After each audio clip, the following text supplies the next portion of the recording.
पहाड़ों के दरमियान एक छोटे गांव में फरहान नाम का एक लड़का रहता था। वो हर सुबह सूरज निकलने से पहले पहाड़ों पर दौड़ने जाता और ज़मीन की सख्तियों से लड़ने की मशक करता था।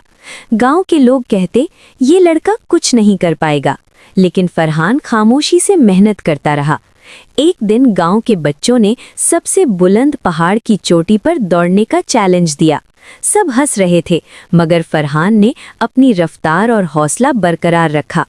पहाड़ की चोटियां सख्त और ख़तरनाक थीं, लेकिन फरहान ने अपनी हिम्मत और मेहनत से सबको हैरान कर दिया। सब बच्चे थक गए, मगर फरहान सबसे पहले चोटी पर पहुंचा और गांव वालों ने उसकी लगन और हौसले को दाद दी। उस दिन हर किसी ने जाना कि छोटे कदम, बड़ा हौसला और मुस्तकिल मिजाजी बड़े ख्वाब पूरे कर सकते हैं। सबक: हौसला और मेहनत सबसे बड़ी ताकत है और हर मुश्किल को जीता जा सकता है। को ये कहानी पसंद आई तो हमारे चैनल को सब्सक्राइब करें और बेल आइकन दबाकर नई वीडियोस देखते रहें।